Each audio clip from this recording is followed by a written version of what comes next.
Well, hello and welcome to this week's episode of Political State from the Oklahoman. I'm Ben Felder here in the Oklahoman's downtown video studio. We are 11 days away from the big election day, and joining me this week to talk about it, my Political State co-host and Capitol Bureau Chief Dale Denwalt. Dale, how's it going? Doing great.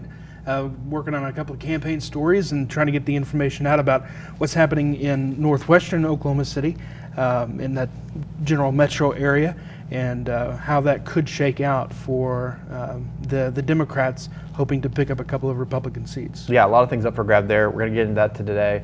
Our guest this week, Bailey Perkins from the Oklahoma Policy Institute, who I think leads as the leaderboard on a number of times she's been on as a guest. Bailey, thanks so much for your time today. Oh, thank you for inviting me back. Yeah, so we want to get into some of those legislative seats and races, but let's start with the governor's race, the top of the ticket, or the top of the ballot. Democrat Drew Edmondson, Republican Kevin Stitt locked in what has seemed to be a pretty competitive race. According to Cook Political Report, it's a toss-up. It actually today moved from likely Republican to a toss-up. Now, I've seen a variety of polls. Some have showed Stitt up by 6, 7, 8 points. Others have showed it to be a tie race. Not really, I didn't get a chance to really analyze which polls Cook was using.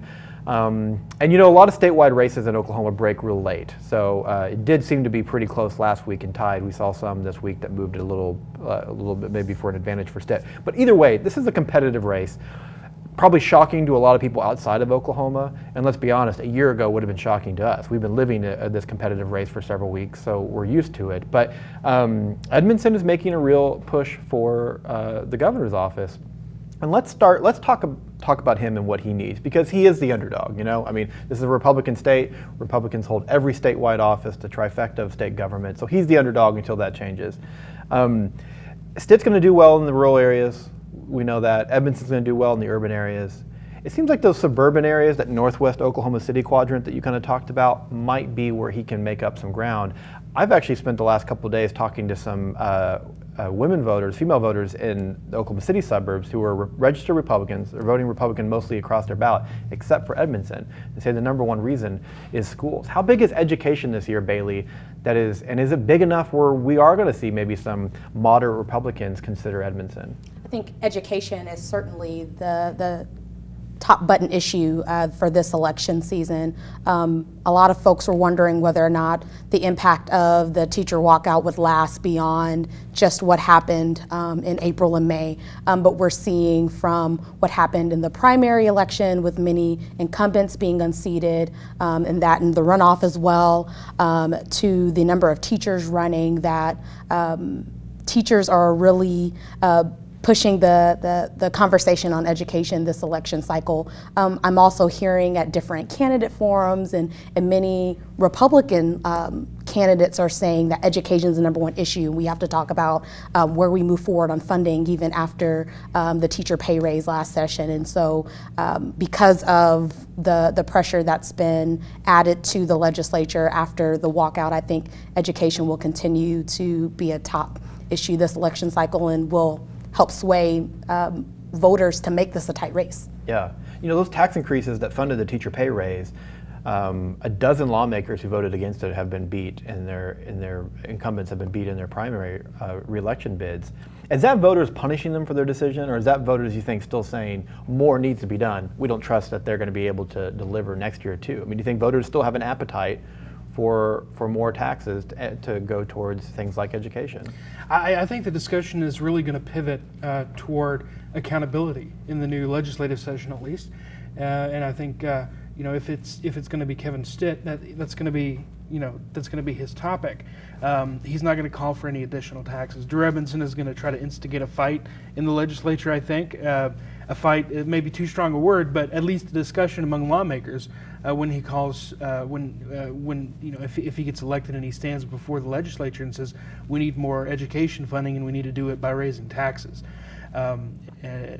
He may have that mandate if he wins 11 days from now, but you know, kind of depends on how close of a race it is. Yeah, he was campaigning in southeast Oklahoma yesterday. I was with him part of the time, and then during a stop in Ada, a supporter asked him, like, hey, I support you, but how are you going to work with Republicans? Because you're going to have a Republican legislature.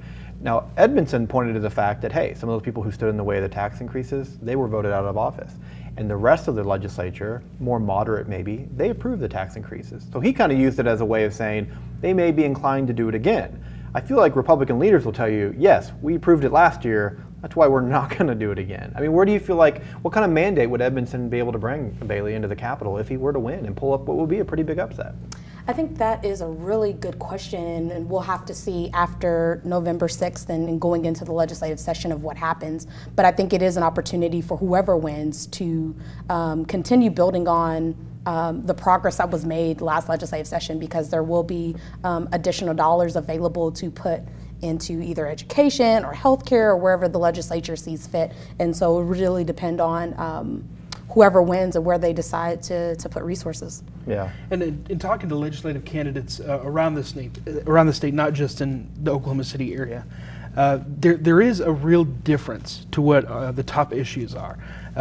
For some candidates, education really isn't as strong of a motivator in the electorate as it would have been 6 months ago. Now, in the suburban areas of Oklahoma and the urban areas of Oklahoma City, certainly, yeah, it's top 3 issues.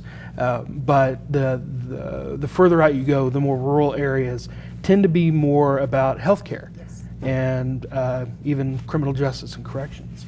Yeah. I think that's a great point that you raised, because candidates who are talking about making investments into the healthcare sector, because we're seeing many rural hospitals closing, and we're seeing more Oklahomans have less access to any types of health services. And so that could be a strong advantage for candidates who are talking about the needs for investments in healthcare to keep rural hospitals intact, and will be an advantage. Well, of course, Edmondson's running on Medicaid expansion, which, now that Obama's not in office anymore, he does, he's not closely tied to this principle. I mean, people know where it came from, but he's not the boogeyman over this anymore in Oklahoma. There's some thought that he may be able to get some support for people for that. What I hear, Edmondson supporters will tell you that what they like about him is he's got specific details to his plan, mainly the tax increase proposals. He knows what he wants to spend, and he knows how he wants to get the money. And they'll accuse Stitt of saying that I want to run government like a business, that we have extra money to use, and if we're just more efficient, we'll find more money. Now, we've heard that a lot from Republicans, but let me ask you this. If Todd Lamb had won the primary and he was saying that, I think a lot of people would say, we've been hearing that for 8 years. You've been the lieutenant governor for 8 years. How different is this going to be? But is Stitt really kind of bringing something different to the table because he has no government experience? That he is kind of a true outsider. That when he says I want to run government like a business, and we've heard that many times from Republicans, that unlike many of the other ones that we've heard that from, he actually has been running a pretty successful business. I mean, is it different for him, you think, being that kind of outsider? I think he's going to be surprised when he walks into the Capitol, and the things that he would like to do, he may get pushback on. It's one thing for President Trump to have a bully pulpit in the White House, because he had such really strong support across the country. Kevin Stitt, if he wins, it doesn't look like it's going to be by a wide margin. So, the mandate for him to really shake things up might not be there. But he'll have a Republican House and Senate. He will. I mean, so the resistance may not be that big. But yeah, Bailey, what were you going to say?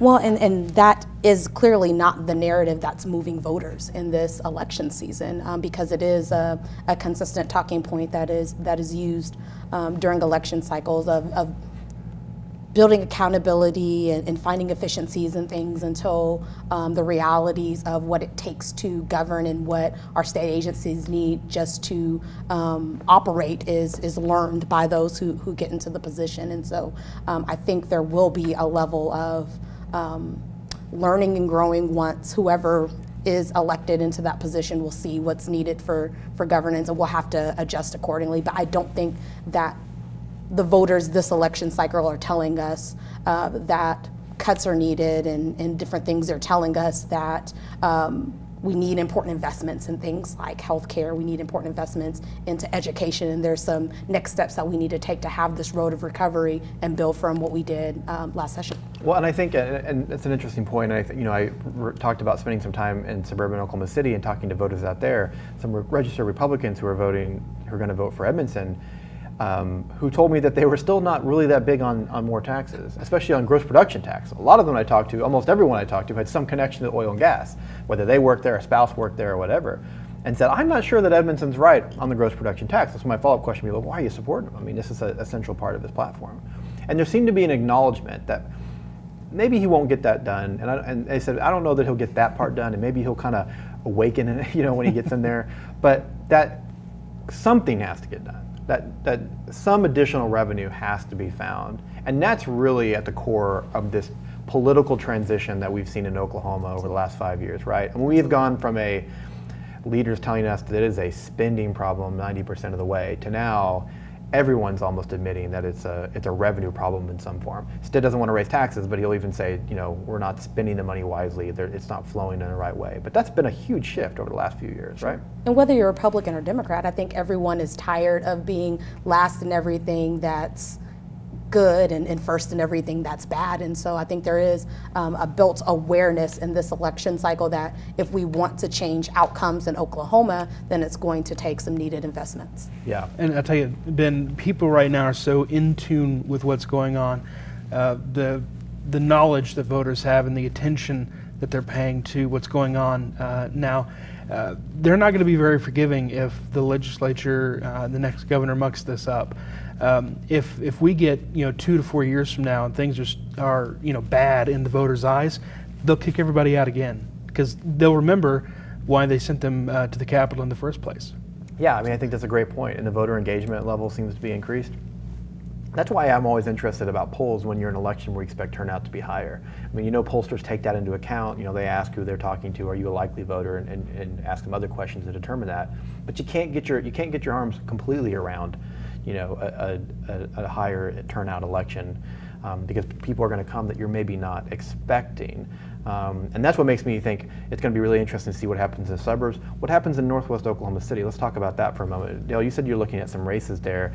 Democrats have kind of been, when you look at the political battlefield in Oklahoma, they've built their fort in urban Oklahoma City, and they are steadily marching northwest. Cindy Munson has picked up this seat, Colin Walkie has picked up a seat, and they keep kind of pushing back out there. How likely is it that they're going to continue to see their footprint continue to grow northwest? Depends on who you talk to, but I think Democrats feel like they have the best chance in a really long time to pick up a couple of Republican Senate seats out there. You have in Senate District 30, Julia Kurt and John Simcox. This is David Holt's old seat. That's right. Mayor of Oklahoma City. David Holt, famously a moderate Republican. It would be hard to, just looking at what he talked about in the legislature and how he interacted with people, it'd be hard to sort of pin him down on which party he belonged to. And I think that the voters, they picked their legislator, how they wanted their legislator to be. So essentially, it's a moderate part of the city. The balance of voter registration is Republicans have about a 2,000 vote advantage of more than 30,000 people registered to vote. And so you've got a place that's kind of prime for Democrats to maybe snag one from Republicans, and that's talking about Julia Kurt, the Democrat in that race. Yeah. When I think for the first time in a while, we're seeing across the state, but especially in urban areas, that we're seeing races become very competitive, and we're seeing quality candidates on both sides of the political spectrum who are taking that chance to run for office. And so as we see races continue to be competitive, we'll see increases in turnouts for people on both sides of the aisle. Yeah. So, how much of a factor do you think gender is playing? I mean, this is nationally being talked about in some ways as a strong year for female candidates. Women voters are being focused on quite a bit, and for a lot of reasons. Nationally, but here locally, it seems like we're seeing more female candidates, especially in the northwest part of the city. And Dale, I was telling you, I drive through neighborhoods in northwest Oklahoma City where I see homes that have a yard sign for Carrie Hicks, for Kendra Horn, who's running for Congress, Carrie Bloomberg, and so there's a theme there, right? I mean, these are all Democrats, but they're also all women. And do you think female voters are energized in a way that is going to help Democrats, especially since a lot of these, most, not all, but most of these female candidates are on the Democratic side. Someone pointed me to a poll that just came out from Magellan Group, a survey done, and it looked at a lot of things statewide. But the one thing that this person wanted to point out to me is that something like 69% of suburban women are very interested in, are very motivated in this election. And it's a similar number for Democratic women. And the thinking is, among Democrats, is that the energized female voter base is going to help push a lot of these races their way, especially when they get to vote for a woman for a seat for a group, the state senate, that is mostly guys. And you know, I think women are going to play a huge role in this election, especially when you talk about education and a lot of other things. Yeah. When you also have to take into account the conversations that are happening nationally, from what happened with the Supreme Court confirmation and the Me Too movement, there's a lot of momentum building with women seeing that if they want to have a voice, they want to have a say in issues that impact them the most, then they have to put their name in the hat and show up at the ballot box. And so I think beyond just this year, women are capitalizing on this moment and taking the opportunity to increase representation and all the way down the ballot. So yeah, you know, this is something we've talked about on the show before, but you know, in a year where we saw a 2-week teacher walkout, if you're talking about teacher rights and the educator workforce, that's a gender issue, right? I mean, women make up the bulk of teaching positions across the state, and I don't think it's a coincidence that teachers are traditionally,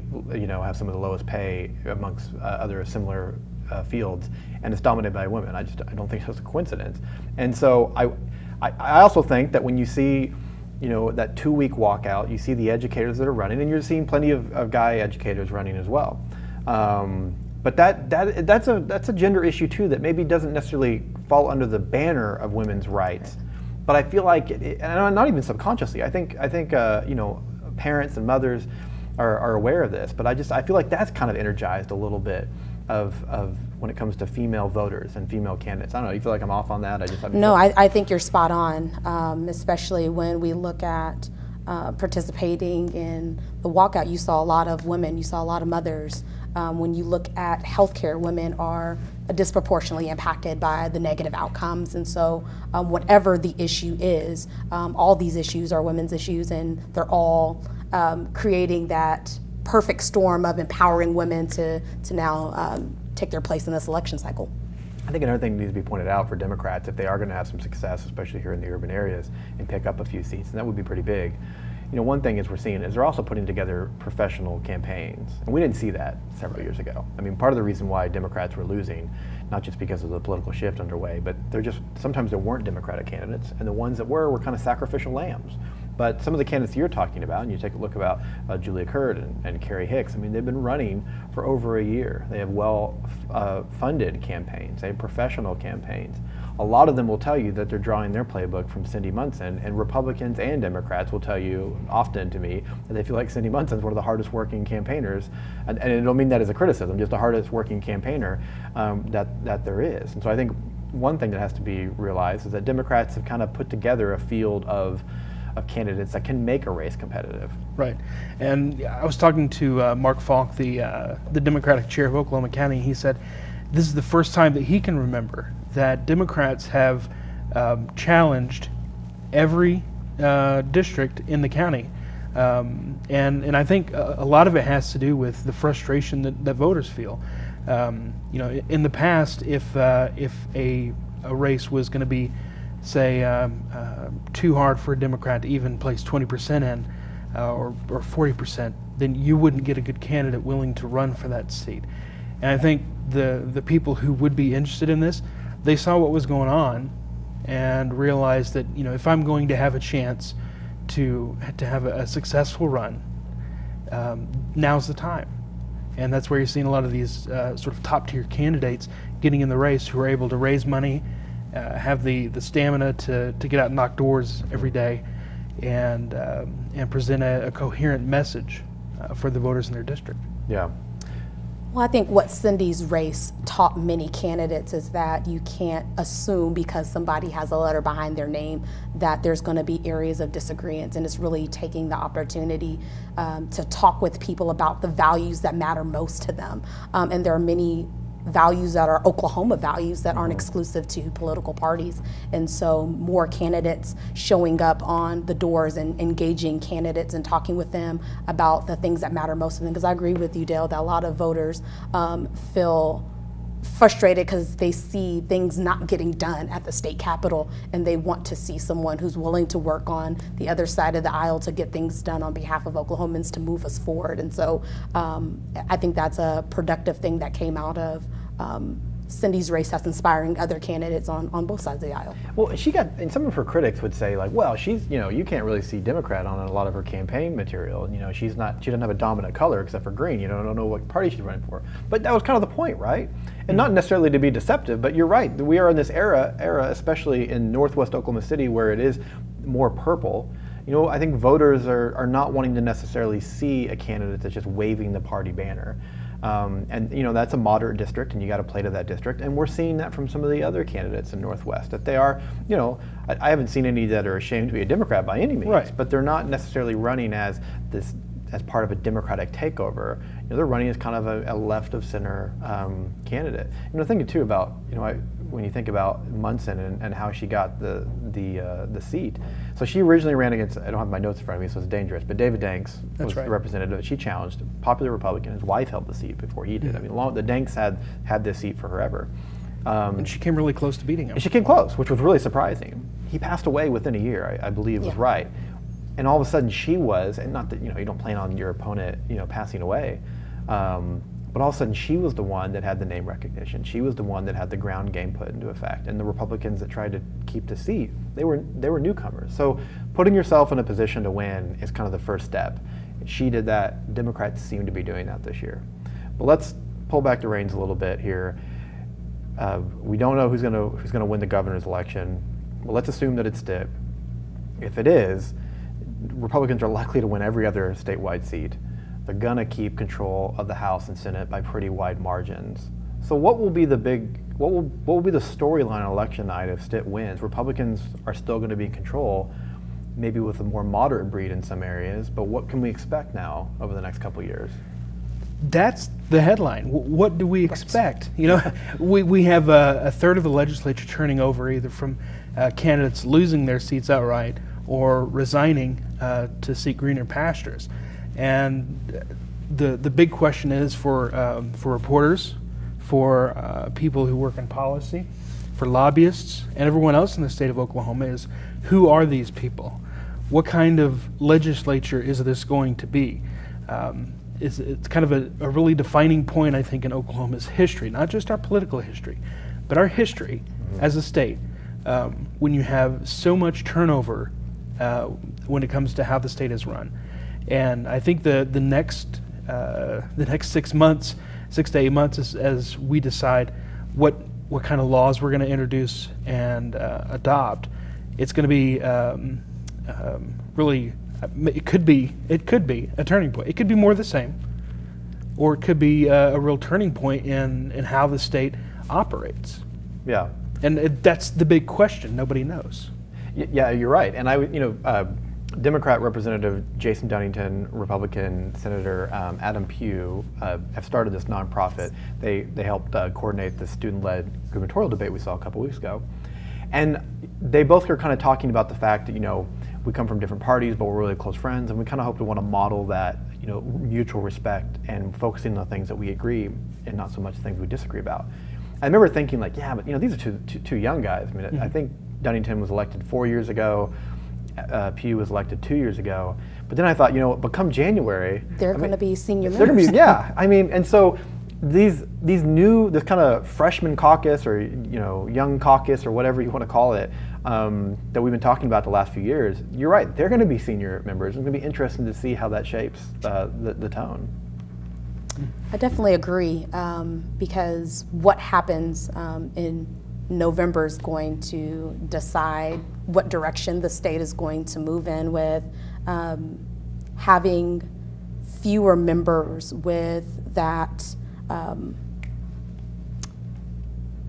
knowledge and that institutional knowledge of what has happened from year to year, it's going to be interesting to see where that, I guess what was referred to as that freshman caucus, who was known as the group of moderates who were willing to step on the political edges to get what needs to be done, and how they're going to shape their colleagues and the new level of freshmen that are going to walk through the door. So yeah.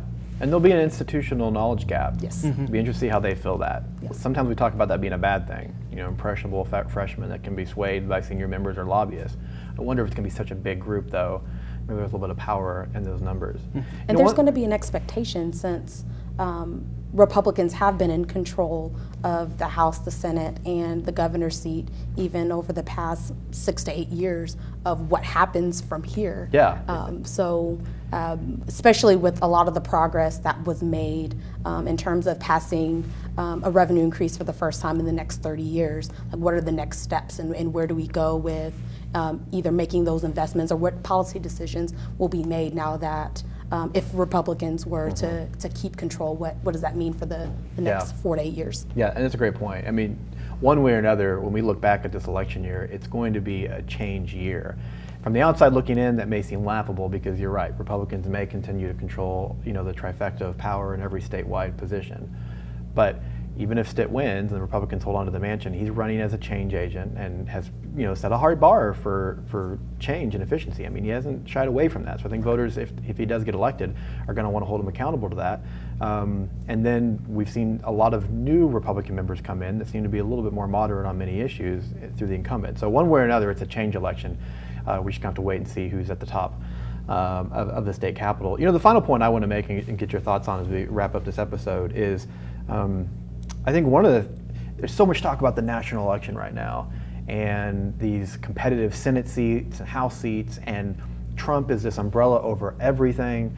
But in Oklahoma, I think one of the reasons why we're kind of seeing this move to the middle a little bit is because the focus is really on local issues, and local issues are typically moderate issues. It's hard to be extremist on local issues in a lot of ways. So we're kind of in this bubble, so to speak, while the rest of the country is focusing on these national issues. Even the somewhat competitive, maybe 5th congressional race between Horn and Russell, sometimes is focused on local issues like education, which they don't really have much to do with. Just what are your thoughts on that, on just this kind of intense local focus, which I think is a good thing for the state, that we're not necessarily, people don't seem to be casting a ballot because of who's in the White House per se, but maybe because of what's happening around the corner at their kids' school. Oklahoma is for pretty much forever has not held much sway with what goes on nationally. We don't have many electoral votes. Occasionally, accordingly, we don't have many members in Congress. Occasionally, we'll get someone who's in a powerful position. Carl Albert, David Boren, but generally, our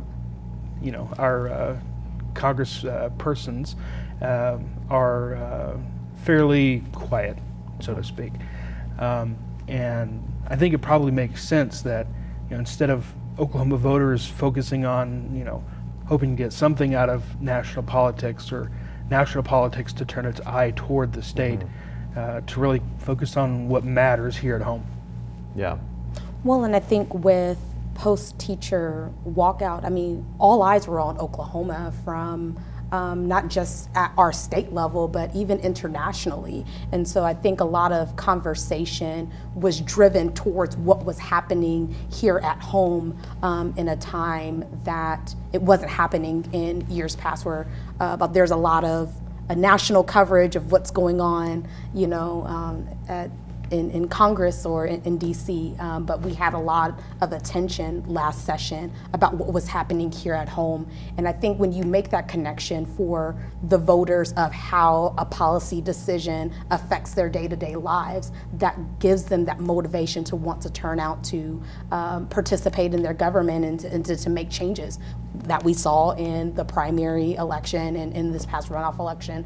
And so I think this was a really valuable time for the voters to see what's happening at 23rd and Lincoln and see their place in shaping how it can affect them locally. Yeah, I mean, there's more of an intense focus on local issues, and something that Kevin Stitt has said is that when I started running for governor last year, I realized that we were at the bottom of the list on all these things. And Edmondson is criticizing for that, saying, where have you been? And he uses one of my favorite stump lines, I have to admit, when he says, why hasn't he been reading the newspaper? So I appreciate that. But I think what Stitt's saying, and I think that he has a lot of people that are backing him on this, is just saying, like, hey, I haven't been involved in the mess, and I haven't been involved in politics, but now I want to make my state a better place, and I'm realizing that we have all these challenges. So, but Edmondson is saying, hey, where have you been? But I think collectively, I don't think Stitt's the only one who didn't know about these problems a few years ago, right?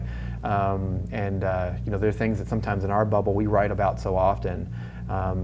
But there were a lot of people after the walkout that said, I had no idea that schools were, facing these types of challenges. And it wasn't just about schools that were brought to the surface. Exactly. We're talking about mental health. We're talking about the need for investments in healthcare. I mean, you have Republicans and Democrats talking about Medicaid expansion, and I think that is to the credit and testament of those who showed up and used their voice at the Capitol, and also the ground game and organizing of people talking with their neighbors and their families and friends about what's happening. And so you're having conversations about, oh man, that makes sense about how it applies to my local school or how it applied to me losing my hospital in my area. And so that really made the connection for the organizing at the ground level for many advocates, from education supporters, but also the conversations that were happening during session. Yeah, So. well, going to be so many fascinating storylines to come out of election night, which is 11 days away. We've got one more episode. I think we actually may do a few others between now and then, so plenty of political coverage and analysis still to come from the Oklahoman. Bailey, thanks so much for joining us again. I'm sure we're going to have you back again so you can add to your leaderboard total. Yes. With Dale, I'm Ben. Thanks for watching. We will see you again next week for another episode of Political State from the Oklahoman.